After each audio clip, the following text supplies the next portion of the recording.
UDF അധികാരത്തിൽ വരാൻ എല്ലാ തന്ത്രങ്ങളും പരീക്ഷിക്കുമെന്നാണ് കൊടിക്കുന്നിൽ സുരേഷ് MP പറഞ്ഞത്. MP മാർ മത്സരിക്കുമോ എന്ന ചോദ്യത്തോടായിരുന്നു പ്രതികരണം.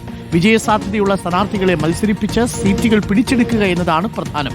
നിയമസഭയിലേക്ക് മത്സരിക്കണമെന്ന ആവശ്യം തനിക്കില്ലെന്നും പാർട്ടി അധികാരത്തിൽ വരാൻ ഏത് ഉത്തരവാദിത്വം ഏൽപ്പിച്ചാലും ഏറ്റെടുക്കുമെന്നും കൊടിക്കുന്നിൽ സുരേഷ് റിപ്പോർട്ടറിനോട് പറഞ്ഞു. നിയമസഭാ തെരഞ്ഞെടുപ്പിൽ MP മാർ മത്സരിക്കണോ എന്നതിൽ അഭിപ്രായം പറയാൻ താനില്ലെന്ന് UDF കൺവീനർ അടൂർ പ്രകാശും പറഞ്ഞു. കേൾക്കാം. അപ്പോൾ MP മാർ മത്സരിക്കുമോ ഇല്ലേ എന്നുള്ള ഒരു ചോദ്യമല്ല ഇവിടെ പ്രശ്നം. ഇവിടെ വിജയസാധ്യതയുള്ള സ്ഥാനാർത്ഥികളെ നിർത്തി മത്സരിപ്പിച്ച് സീറ്റുകൾ പിടിച്ചെടുക്കുക.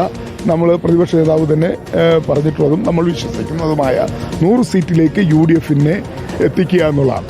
ഒരു മുന്നണിയെ സംബന്ധിച്ചിടത്തോളം തെരഞ്ഞെടുപ്പിൽ ജയിച്ചു വരിക എന്നുള്ളതാണ്, അധികാരം പിടിക്കുക എന്നുള്ളതാണ് ഏറ്റവും പ്രധാനം. അതിനു വേണ്ടിയുള്ള മാറ്റങ്ങൾ എന്തൊക്കെയാണോ എന്നുള്ളത് നേതൃത്വമാണ് അത് വിലയിരുത്തി തീരുമാനമെടുക്കേണ്ടത്. വ്യക്തിപരമായി എനിക്ക് നിയമസഭയിലേക്ക് മത്സരിക്കണമെന്നുള്ള ഒരാവശ്യവും പാർട്ടി നേതൃത്വത്തിൻ്റെ മുന്നിൽ ഞാൻ വെച്ചിട്ടില്ല, വയ്ക്കാനും ഉദ്ദേശിക്കുന്നില്ല. പക്ഷേ പാർട്ടി എന്താണോ പറയുന്നത് അത് അനുസരിക്കുന്നുണ്ട്. പാർട്ടിയെ അധികാരത്തിൽ കൊണ്ടുവരാൻ വേണ്ടി ഏത് ഉത്തരവാദിത്വം പാർട്ടി നേതൃത്വം ഏൽപ്പിക്കുന്നോ അത് നിർവഹിക്കാനും ആണ് ഞാൻ എൻ്റെ ഉത്തരവാദിത്വം. അല്ല, അത്തരം കാര്യങ്ങൾ ഓൾ ഇന്ത്യ കോൺഗ്രസ് കമ്മിറ്റിയാണ് തീരുമാനമെടുക്കാറുള്ളത്. കോൺഗ്രസ് കമ്മിറ്റി എടുക്കുന്ന തീരുമാനത്തിൻ്റെ അടിസ്ഥാനത്തിൽ ആ കാര്യങ്ങൾ മുമ്പോട്ട് പോകും. അത്തരം കാര്യങ്ങളെക്കുറിച്ചൊന്നും ഞാൻ അഭിപ്രായം പറയാൻ യോഗ്യനല്ല. UDF കൺവീനർ എന്നുള്ള നിലയിൽ ആരൊക്കെ മത്സരിക്കണം, MP മാർ മത്സരിക്കണമോ എന്നതിനെക്കുറിച്ചൊക്കെ തീരുമാനമെടുക്കേണ്ടത് ഓൾ ഇന്ത്യ കോൺഗ്രസ് കമ്മിറ്റിയാണ്. അഭിജിത്ത് മുഴക്കുന്നുണ്ട് കൂടുതൽ വിവരങ്ങളുമായി. അഭിജിത്ത് മുഴക്കുന്ന, ബെന്നി ബെഹനാൻ പറഞ്ഞത് MP മാർ അങ്ങനെ തെരഞ്ഞെടുപ്പിൽ മത്സരിക്കണം എന്നൊരു അഭിപ്രായം തനിക്കില്ല എന്നാണ്.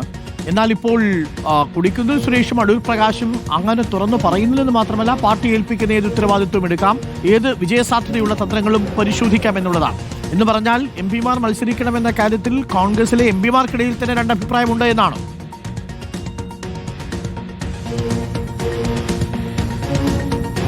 തീർച്ചയായും അരുൺകുമാർ, ഇത്തവണ അധികാരം പിടിച്ചെടുക്കും എന്നുള്ളൊരു ആത്മവിശ്വാസം കോൺഗ്രസിനുണ്ട്, UDF-നുണ്ട്. അതിനാൽ തന്നെ സംസ്ഥാന രാഷ്ട്രീയത്തിലേക്ക് മടങ്ങി വരണം എന്നാഗ്രഹിക്കുന്നവരാണ് MP മാരിൽ ഒരു വിഭാഗം. MP മാർ നിയമസഭാ തിരഞ്ഞെടുപ്പിൽ മത്സരിക്കണോ എന്ന ചോദ്യം ആദ്യഘട്ടം തന്നെ ഉയർന്നു വന്നതാണ്.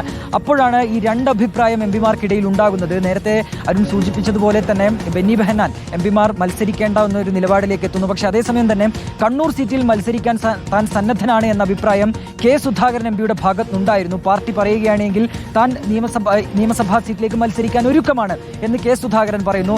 അതിനോടൊപ്പം തന്നെയാണ് കൊടിക്കുന്നിൽ സുരേഷിന്റെ ഒരു പ്രതികരണം കൂടി വരുന്നത്. അദ്ദേഹം പറയുന്നത് താൻ വ്യക്തിപരമായി മത്സരിക്കാൻ തനിക്ക് അങ്ങനെ ഒരു ആവശ്യമില്ല, പാർട്ടിയുടെ മുൻപിലേക്ക് താൻ അങ്ങനെ വെക്കാനും ഉദ്ദേശിക്കുന്നില്ല. പക്ഷേ തെരഞ്ഞെടുപ്പിൽ വിജയിക്കുക എന്നുള്ളതാണ് ഏറ്റവും പ്രധാനപ്പെട്ട കാര്യം. അങ്ങനെ ഒരു ഉത്തരവാദിത്തം തനിക്ക് തരികയാണ് എങ്കിൽ ആ ഉത്തരവാദിത്തം താൻ ഏറ്റെടുക്കാൻ ഒരുക്കമാണ് എന്ന് കൊടിക്കുന്നിൽ സുരേഷും പറയുന്നു. അടൂർ പ്രകാശിന്റെ പ്രതികരണവും ആ രീതിയിലുള്ളതാണ്. അദ്ദേഹം MP-മാർ മത്സരിക്കേണ്ട എന്നുള്ളൊരു തീരുമാനത്തിലേക്ക് അദ്ദേഹം അങ്ങനെ ഒരു അഭിപ്രായം തന്റെ അഭിപ്രായമായി അദ്ദേഹം പറയുന്നുമില്ല. AICC ആണ് ഇക്കാര്യത്തിൽ ഒരു തീരുമാനം എടുക്കേണ്ടത്. AICC-യുടെ തീരുമാനം വന്നു കഴിഞ്ഞാൽ, ഹൈക്കമാൻഡിന്റെ തീരുമാനം വന്നു കഴിഞ്ഞാൽ തങ്ങൾ അതിനെതിരെ പറയില്ല എന്നുള്ളതാണ് ഭൂരിഭാഗം MP-മാരും പറയുന്നത്. കൃത്യമായി തന്നെ അരുൺകുമാർ, ഒരു പക്ഷേ സംസ്ഥാന രാഷ്ട്രീയത്തിലേക്ക് തിരികെ വരാൻ, നിയമസഭാ തിരഞ്ഞെടുപ്പിൽ മത്സരിക്കാനൊക്കെ ഒരു വിഭാഗം MP-മാർക്ക് താല്പര്യമുണ്ട്. അത് നേരിട്ടല്ലെങ്കിൽ കൂടി പരോക്ഷമായി അവരത് പ്രതികരിക്കുന്നുമുണ്ട്. ഇന്നലെ ഈ ക്യാമ്പിന്റെ തുടക്കത്തിൽ KC വേണുഗോപാൽ പറഞ്ഞൊരു കാര്യം, തങ്ങൾ സ്ഥാനാർത്ഥികളാണ് എന്നതിൽ ആരും ഒരു സ്വയം പ്രഖ്യാപനത്തിലേക്ക് കടക്കരുത് എന്നുള്ളതാണ്. അതിനാൽ തന്നെ കൃത്യമായ രീതിയിലുള്ള മറുപടികളായിരിക്കും MP-മാരുടെ ഭാഗത്തുനിന്നുണ്ടാവുക. ഏതായാലും അക്കാര്യത്തിലൊരു തീരുമാനം AICC-യുടെ ഭാഗത്താണ് ഉണ്ടാകേണ്ടത് എന്ന് ഇപ്പോൾ നേതാക്കൾ പറയുകയാണ്. അതിലൊരു തീരുമാനം ഉടൻ തന്നെ ഉണ്ടാവുകയും ചെയ്യുമെന്നുള്ളതാണ് നിലവിൽ നമ്മൾ മനസ്സിലാക്കുന്ന കാര്യം. അഭിജിത്ത് മുഴക്കുന്നാണ് വിവരങ്ങൾ നൽകിയത്. Thank you Abhijith.